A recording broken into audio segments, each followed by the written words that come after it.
میرے دوبارہ پوچھنے پر اس نے آہستہ سے کہا، بہت افسوس ہوا تمہاری ماں کی وفات کا۔ وہ خاموش رہی۔ تمہارا باپ، بھائی کوئی ہے؟ اس نے خاموشی سے نہیں میں سر ہلایا۔ یہ بچہ تمہارا ہے؟ اس نے پھر خاموشی سے ہاں میں سر ہلایا۔ تمہارا شوہر کہاں ہے؟ چند لمحوں بعد وہ بولی، چھوڑ گیا۔ تم ہیرا منڈی کیسے گئی؟ تم مجھے ناچنے گانے والی تو نہیں لگتی۔ اب وہ نظریں اٹھا کر مجھے دیکھتی ہوئی بولی، سیٹھ جی، قسمت وہاں لے گئی۔ گھر میں کوئی مرد نہیں تھا، ایک بیمار ماں اور بچے کی ذمہ داری تھی۔ کہیں اور کام نہیں ملا تو نہ چاہتے ہوئے بھی مجبوراً یہ راستہ اختیار کرنا پڑا۔ کچھ عرصے تک نائکا نے ناچ گانا سکھایا اور پھر دھندے پر بٹھا دیا۔ وہ مجھے مجرا کرنے کے روزانہ 200 روپے دیتی ہے اور ساتھ میں تماش بینوں کا بچا کچا کھانا جو میں گھر لا کے اپنی ماں کو کھلاتی ہوں اور خود بھی کھاتی ہوں۔ برقعے میں آتی جاتی ہوں جس سے محلے میں کسی کو پتہ نہیں چلتا اور ایک بھرم قائم ہے۔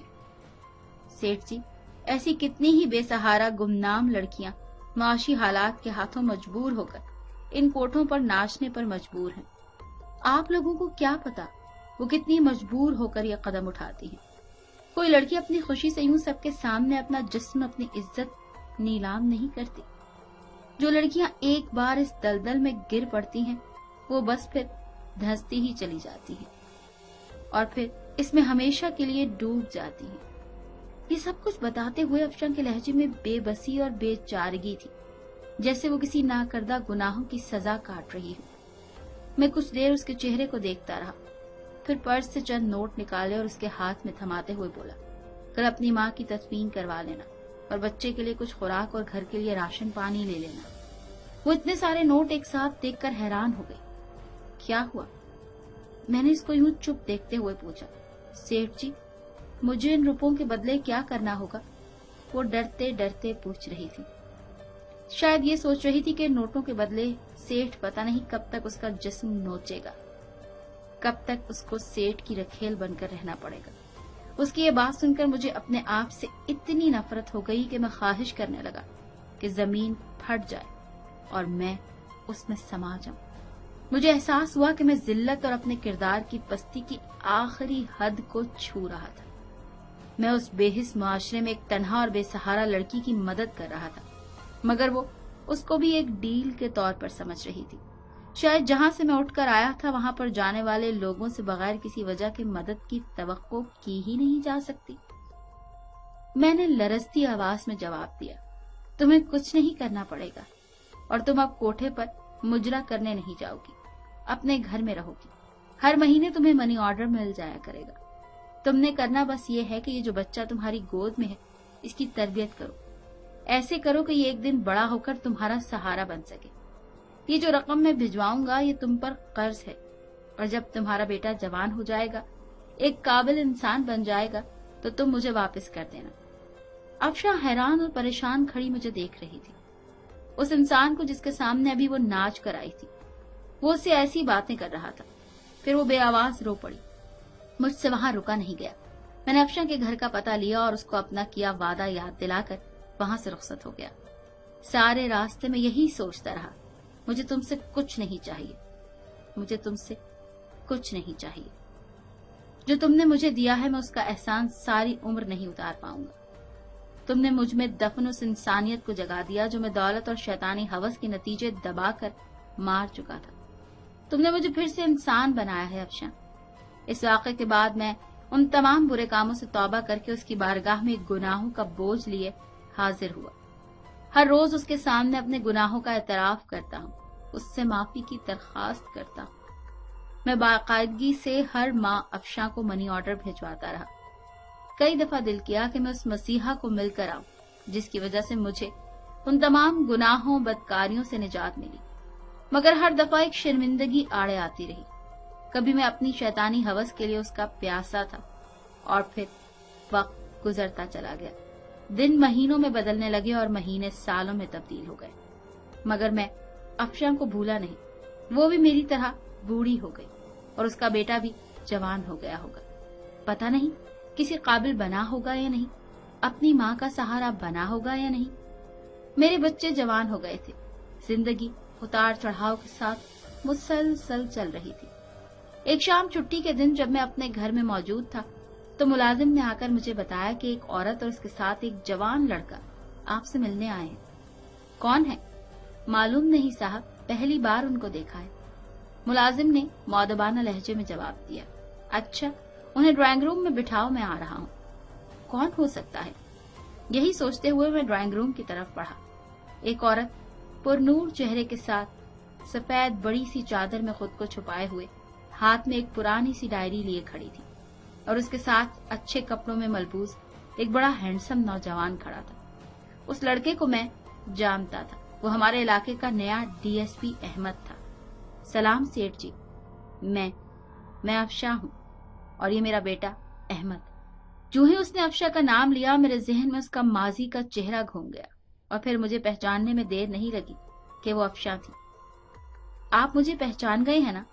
میں نے سر ہلاتے ہوئے ہاں میں جواب دیا اور ان کو بیٹھنے کا اشارہ کیا۔ افشاں پھر اپنے بیٹے سے مخاطب ہو کر بولی، احمد بیٹا، یہی ہے میری مسیحا، جن کی بدولت تمہاری ماں گندگی کی دلدل میں گرتے گرتے نکل گئی، اور یہی ہے جو تمہاری پڑھائی کا، تمہیں یہاں اس مقام تک لانے کا ذریعہ بنے۔ میں ان کو جانتا ہوں امی جان، ان کا شمار علاقے کے معزز ترین افراد میں ہوتا ہے، مگر یہ نہیں جانتا تھا کہ مجھے اس مقام پر لانے میں ان کا کردار سب سے اہم ہے۔ سیٹھ صاحب، جس طرح آپ ہم بے سہارا اور بے کس لوگوں کی زندگی میں مسیحا بن کر آئے، اس کا احسان ہم کبھی نہیں بھولیں گے۔ احمد بڑی مشکور نظروں سے دیکھتا ہوا بڑی عاجزی سے بول رہا تھا۔ ایسے کہہ کر آپ لوگ مجھے شرمندہ مت کریں، میں نے افشاں کی طرف دیکھتے ہوئے کہا۔ آج اس کو پکارتے ہوئے بے اختیار میرے منہ سے افشاں بہن نکل گیا۔ میں خود حیران تھا، مگر یہ سچ تھا۔ افشاں صوفے سے اٹھی اور آگے بڑھ کر پرانی سی ڈائری مجھے تھماتے ہوئے کہنے لگی، سیٹھ جی، اس میں وہ تمام حساب درج ہے، میری ماں کی تدفین سے لے کر آپ کے آخری منی آرڈر تک۔ میں نے ایک ایک پائی کا حساب رکھا ہے، آپ کے دیے پیسوں کا امانت کے طور پر استعمال کیا ہے، اپنے بیٹے کو ایک قابل انسان بنایا ہے۔ آپ نے مجھے 22 سال پہلے کہا تھا، یہ قرض ہے، اور یہ تب واپس کرنا جب تمہارا بیٹا ایک قابل انسان بن جائے۔ کچھ لمحے خاموش رہنے کے بعد افشاں پھر سے بولی، سیٹھ جی، آج وہ وقت آ گیا ہے، میں آپ کے احسانوں کا بوجھ تو نہیں اتار سکتی، مگر جو پیسے آپ نے مجھے دیے تھے میرا بیٹا وہ ضرور اتارے گا، اور آپ سے درخواست ہے کہ آپ انکار مت کریں۔ میں افشاں کو بڑی تحسین نظروں سے دیکھ رہا تھا، آخر اس نے وہ کر ہی دکھایا۔ یقیناً قول و قرار کو نبھانا، وعدے پر قائم رہنا ایک اچھے کردار کے حامل انسان کی بڑی نشانی ہے۔ یہ سب سن کر میرے دل میں اس کی عزت اور احترام بڑھ گیا۔ میں نے تم کو بہن کہا ہے افشاں، اور میں کیسے تم سے یہ پیسے واپس لے سکتا ہوں؟ مجھے یوں شرمندہ مت کرو۔ میرے رکے رکے الفاظ میں پیسے نہ لینے کی معذرت چھپی تھی، مگر وہ بضد تھی، مجھے اس کے سامنے ہار ماننا پڑی، اور وہ تمام پیسے جو میں اس کو منی آرڈر کی صورت میں بھیجا کرتا تھا اس کو واپس لینے کی حامی بھرنی پڑی۔ پھر وہ دونوں مجھے اپنے نئے گھر کا پتہ دے کر اور آنے کی تاکید کر کے وہاں سے چلے گئے۔ ارم، میں نے تمہیں کسی سے ملوانا ہے، میرے ساتھ چلو گی؟ شام کو میں نے اپنی بیگم سے کہا، کیوں نہیں چلوں گی، مگر کون ہے اور کس سلسلے میں ملنا ہے؟ بیگم نے سوالوں کی بوچھاڑ کر دی۔ میں نے روبی بیٹی کے لیے ایک لڑکا پسند کیا ہے، تم مل لو، اگر تم کو پسند آ جائے تو پھر اس کے بعد روبی سے بات کر لینا۔ میں نے مختصر لفظوں میں اسے وجہ بتائی۔ اگلے دن میں اور میری بیگم ارم ناز افشاں کے گھر میں تھے۔ ارم کو بھی احمد بہت پسند آیا۔ ہم نے پھر افشاں سے احمد اور روبی کے رشتے کی بات کی۔ افشاں کو بھلا اس سے کیا اعتراض ہو سکتا تھا؟ وہ پھولے نہیں سما رہی تھی، اور یوں میری بیٹی کا رشتہ افشاں کے بیٹے احمد سے طے ہو گیا۔ وہ تعلق جو ایک طوائف اور تماش بین جیسے گندے رشتے سے شروع ہوا تھا، اس کا اختتام ایک نہایت مہذب رشتے کی شکل میں پورا ہوا۔ یہ سچ ہے کہ ہر انسان کو قدرت سدھرنے کا موقع ضرور دیتی ہے، کبھی گندگی کے ڈھیر سے اس کو ایسا سبق سکھا دیتی ہے، کبھی دو بھٹکے لوگوں کو ملا کر سیدھے راہ پر لے آتی ہے، اور انسان ساری زندگی اسی کے مطابق گزارنے کو فخر محسوس کرتا ہے۔ کبھی وہ طوائف اور میں تماش بین تھا، مگر آج وہ میری منہ بولی بہن اور اس کا بیٹا میری بیٹی کا اگر آپ کو آج کا واقعہ پسند آیا ہے تو لائک کیجئے، شیئر کیجئے اور سبسکرائب کرنا نہ بھولیے گا۔